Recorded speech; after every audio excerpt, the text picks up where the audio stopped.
Olá, salve, salve a todos, eu sou Manuel Carvalho e ajudo empresas a reestruturar o seu departamento fiscal para atender às necessidades do governo. Na oportunidade eu estou com essa série falando sobre o ProPessoal, o programa de folha de pagamento da ProSol. Esse é o segundo vídeo de 54 videotutoriais que eu estarei passando aqui para vocês para explicar as rotinas do ProPessoal. Na oportunidade eu estarei trazendo para vocês o cadastro de funcionários.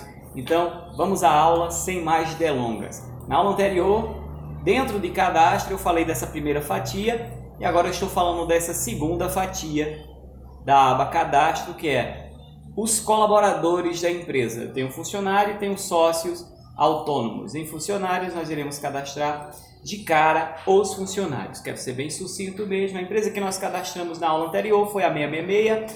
Vou cadastrar o funcionário de número 1. Ele já está cadastrado. Deixa eu excluir para que nós possamos cadastrar.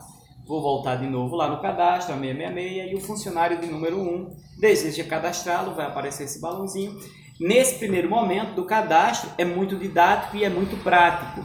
Você consegue fazer fácil, sem conhecimento básico de nada. Você não precisa ter conhecimento absolutamente de nada, porque as perguntas são retóricas. Claro, evidentemente que as respostas são mais fáceis de encontrar. No caso aqui do número do PIS, se você recebeu uma carteira de um funcionário novo com o PIS, você vai lá e coloca o número do PIS. Caso não, você solicita perante a Caixa Econômica. Isso aí tem um vídeo específico explicando sobre isso no nosso canal. Eu vou deixar em branco porque eu não tenho nenhum agora no momento. Vou colocar meus dados aqui. Nome do trabalhador, Manuel Carvalho da Silva, sou Joe. CEP, de onde mora o funcionário. A rua, o endereço, a rua onde mora o funcionário.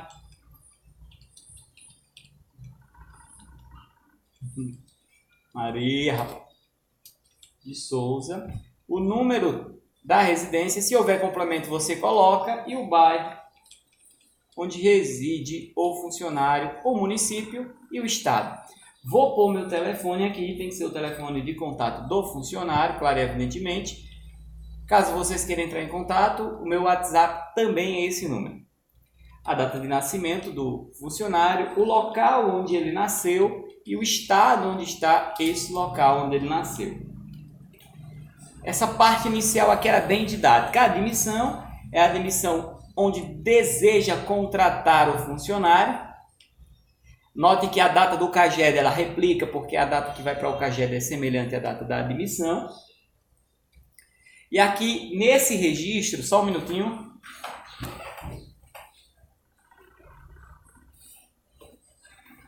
Retornei.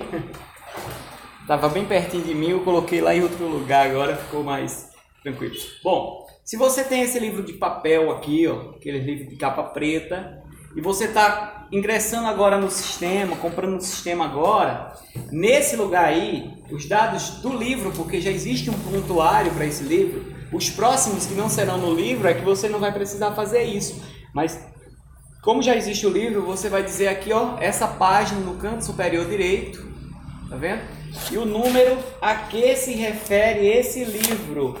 Eu vou conservar aqui os dados do proprietário, mas se vocês puderem notar, ele define que livro é, qual o número do livro. Eu vou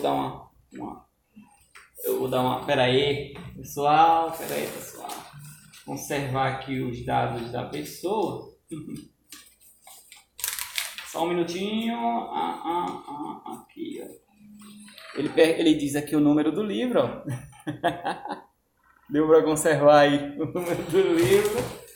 Então, você em posse desse livro, você chega aqui, ó, e coloca livro LV. Ok. LV 01, livro 01, e a página que o funcionário está colocado. Eu vou colocar 02 aqui, porque inicia o primeiro funcionário na página 02, certo? Sindical na admissão, se há sindical na admissão, você diz sim, se não há, geralmente não haverá. E a porcentagem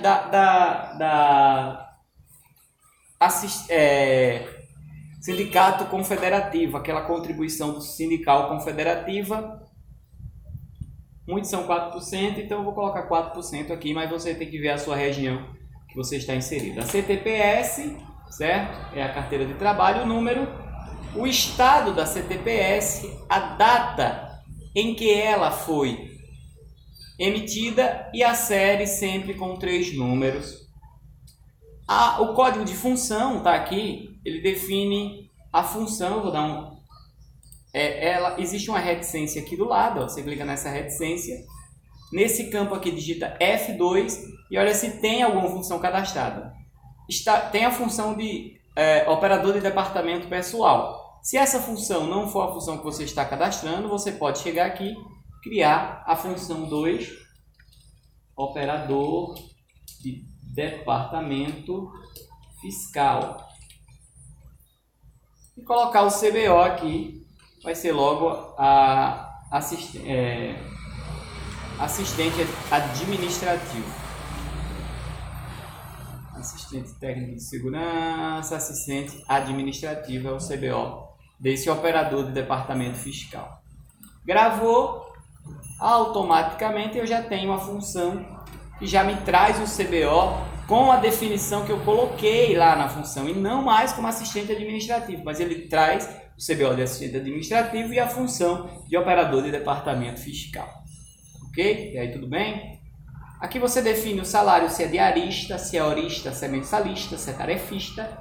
Eu vou colocar mensalista, que é o mais comum, e o valor do salário a ser percebido. Ele pergunta aqui se haverá adiantamento quinzenal, sim ou não. Se disser sim, haverá adiantamento quinzenal. Se disser não, o salário será pago apenas de uma única vez. Aqui ele define quanto é a jornada de trabalho. Então, se for menos de 44 horas por semana, você põe aí. Mas se for 8 horas por dia, 44 por semana e 220 mês, é por plugin Play, já vem cadastrado aqui. Horas semanais. Se for professor, você vai colocar o valor da hora aí, R$ 3, R$ 15, R$ 20, R$ 30, o valor da hora do professor. Se for por diária, se aqui tivesse diarista, você colocaria o valor da diária aqui, tá ok?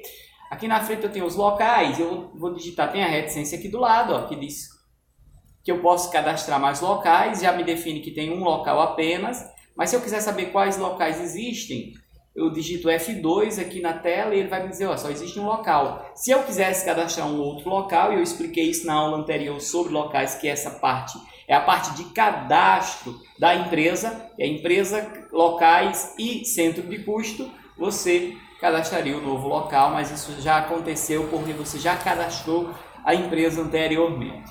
Da mesma forma, esse departamento, setor e seção, ele se dá pelo centro de custo. Se eu digitar F2 aqui, ele vai me dizer aqui consultar centro de custo e está dizendo que é o geral, porque eu só cadastrei um na aula passada e assim sucessivamente já foi explicado na aula passada. Se você é novo aqui e ainda não viu a aula passada, o link da aula passada está na descrição desse vídeo. Você volta, assiste a aula passada para depois estar assistindo essa aula com a gente. Feito isso, é muito simples esse primeiro momento, é muito didático, inclusive, é só salvar aqui no F9. E ele te leva para essa outra tela, que é os dados da Cefip e da RAIS. Dados Cefip e RAIS. Nos dados da Cefip eu tenho categoria, opção de FGTS, conta de FGTS, ocorrências e valor já pagos para o INSS. Em categorias eu digito F2 e eu tenho aqui as categorias que definem as regras específicas. Existe um vídeo aqui no nosso canal, eu não sei se é nesse canal ou se é em outro canal, mas existe um vídeo nosso já explicando essa questão de categoria. Da categoria 1 à categoria 7 incide FGTS e INSS, e da categoria 11 até a categoria 26 incide apenas o INSS. Como eu sou trabalhador aqui nessa empresa, vou colocar a categoria 1, lembrando que no vídeo que eu explico lá, tem a categoria 4 aqui, ó, trabalhador contratado por prazo determinado, Lei 9.601/98, e nessas de contrato por prazo determinado está o contrato de experiência, tá certo? Mas a categoria 1 a 7 paga-se FGTS e INSS, da categoria 11 à categoria 26, paga apenas INSS. Eu vou colocar na categoria 1. Não vão na brincadeira de ser plug and play, já veio pré-cadastrado, não. Você tem que conhecer de categoria, tá ok? Conta do FGTS. Essa conta do FGTS, se for o primeiro emprego da pessoa, aconteceu agora o emprego dessa pessoa, essa conta do FGTS não existe porque ainda não tem nada recolhido para ela no FGTS. Mas a partir do primeiro, da segunda competência de recolhimento, você já terá o número da conta, está lá no extrato do funcionário, tem código trabalhador, você pega aquele código e coloca aí, tá ok? Eu vou dizer aqui que é primeiro emprego, então eu vou deixar em branco. Na ocorrência, eu clico aqui em F2, ó, e eu tenho as ocorrências que são definidas da 00, que nós chamamos de branco lá no CFIP, até a ocorrência 4, é o componente A do CFIP, aquele que percebe salários em apenas uma empresa.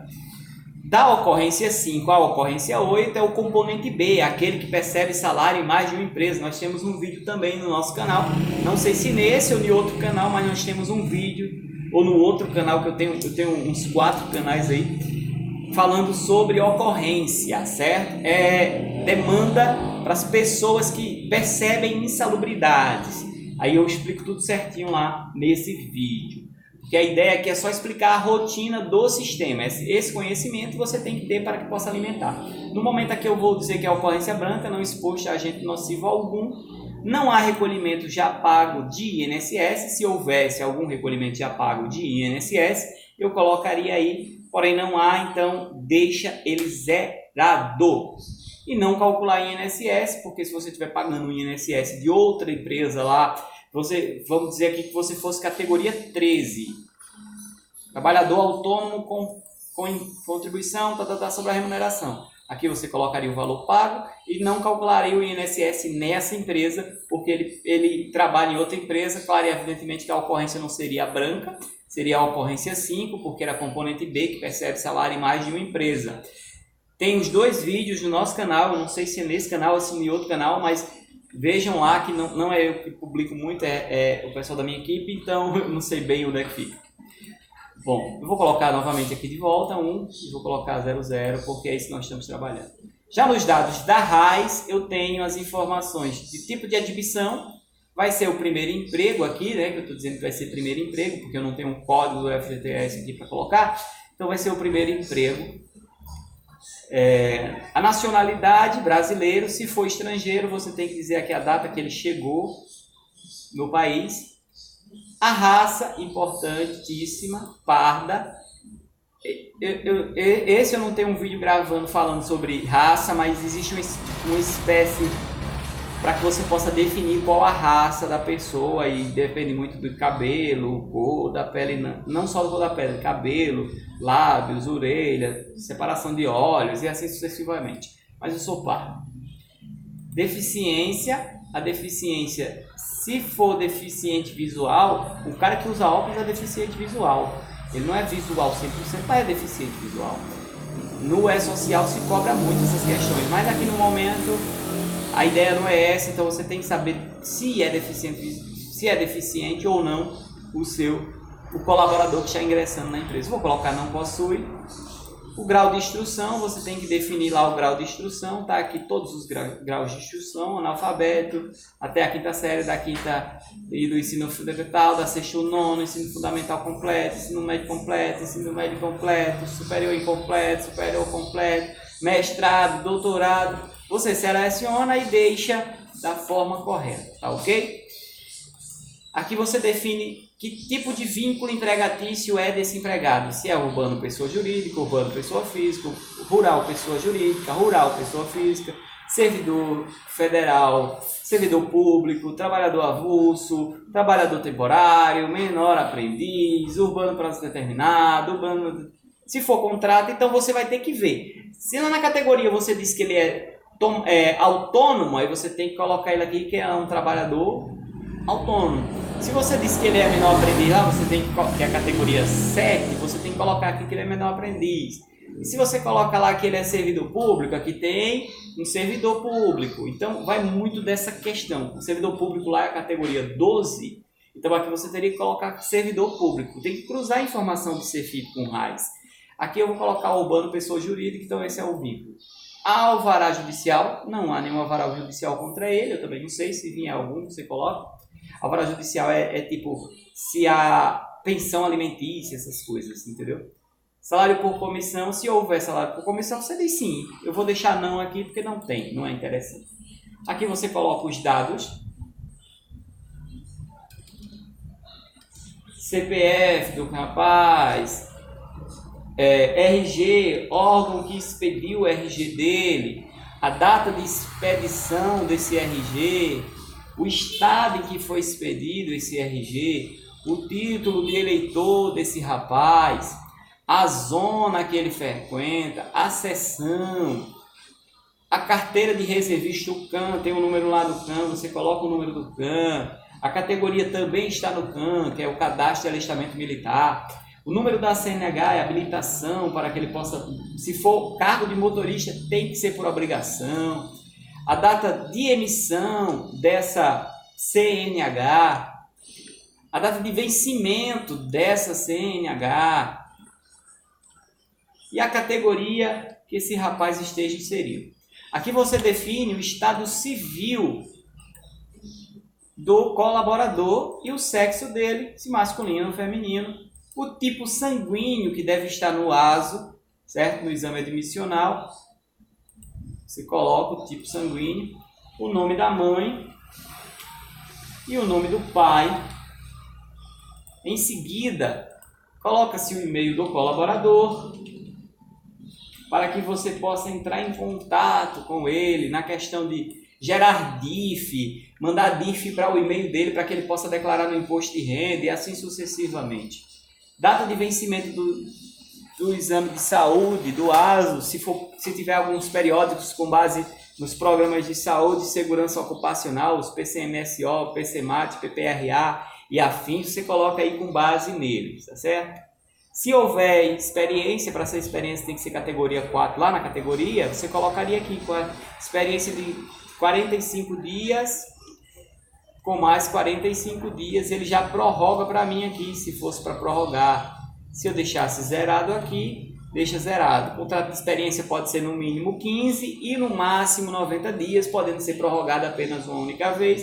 Isso é uma coisa que você já sabe. Aqui você coloca a chapa do cartão de ponto, se ainda for aquele cartãozinho mecânico. Se for eletrônico, não há necessidade, mas você define aqui se tem ponto ou não. Se tem ponto, você diz sim. Com chapa, bota o número da chapa, desse daqui, para quando você for fazer a soma dos pontos, você ter a chapa certa, tá correto? Se for eletrônico, não há necessidade, só se for mecânico. Horário, eu vou clicar aqui, eu tenho vários horários aqui, eu vou pegar o comercial, que é o mais legal, o comercial 4, então eu digito o número 4. Sindicato, eu tenho um sindicato cadastrado aqui, ó. Vamos ver quantos sindicatos eu tenho cadastrado. Eu clico aqui, digito F2, só tenho um. Eu seleciono ele e deixo aqui. Término de estabilidade. Essa estabilidade é se ele tiver algum benefício pelo sindicato, tipo assim. Às vezes as empresas têm um sindicato. Acontece isso muito no rural. O rural, os trabalhadores rurais têm um sindicato e um dos trabalhadores da empresa é realocado para o sindicato, mas tem um término de estabilidade. Então, quando a estabilidade dele terminar, ele tem que encerrar e voltar para a empresa exercer as suas atividades. Feito isso, eu saio aqui, ó, e ele me leva para os descontos lá de Vale Transporte, que é aquele que não pode ser mais que 6% e nem menos que 6%. E aí depende muito do que acontece nas questões. Claro que esses dados vão estar nas suas mãos para que você possa alimentar, ok? Saindo, está cadastrado o funcionário. Ao clicar nessa empresa, dentro dessa empresa eu abro aqui, eu tenho o funcionário Manuel Carvalho da Silva, já está cadastrado, todos os funcionários, só tem ele mesmo. Essa foi a aula de hoje, explicando mais sobre a rotina do cadastro de funcionários. Gostou da aula? Se você é novo aqui, ativa o sininho, se inscreve no nosso canal, dá aquele like. Esse é o segundo vídeo tutorial de 54 vídeos que nós estamos nessa série, todas as segundas-feiras, publicando um vídeo sobre o ProPessoal, o programa de folha de pagamento da ProSol. Até a próxima, se Deus assim nos permitir.